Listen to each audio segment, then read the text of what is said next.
Hello everyone, আমি অনুষিতি। আমার ব্লগে তোমাদের সবাইকে স্বাগত। এই ব্লগটা আমি স্টার্ট করছি বুধবারের সকাল থেকে। তো আমরা এখন সিউড়ির করিদাতে ছিলাম তখন। তো এখন চলছিল বিয়ের বাড়ির রিচুয়ালসের ভাত কাপড়ের অনুষ্ঠান, আশীর্বাদ পর্ব, এগুলোই চলছিল তখন। তো আমাদের মুখার্জি ফ্যামিলির বিয়ে। তো দিনের বেলা সেদিন যেহেতু শিবরাত্রি ছিল, আমি আর মা সেদিন খাওয়া দাওয়া করিনি, মানে উপোসই ছিলাম। আর বাপি খাওয়া দাওয়া করেছিল। পরের দিন 27 তারিখে ছিল মেন রিসেপশন, সেটা ছিল। তো সিউড়ির কাছে ত্রিনয়নী বলে একটা খুব সুন্দর লজ ছিল, সেখানেই ওখানে বিয়ে বাড়িটা ছিল আর কি।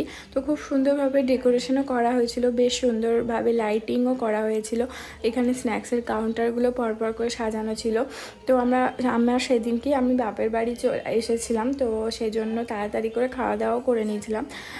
এখানে গল্প করে স্ন্যাক্সগুলো একটু ট্রাইও করেছিলাম। চিকেন মোমো ছিল, ভেজ মোমো ছিল, তারপরে চিকেন পকোড়া ছিল, আর একটা ভেজ বল টাইপের ছিল, তারপরে জিলিপি, রাবড়ি, এগুলো ছিল।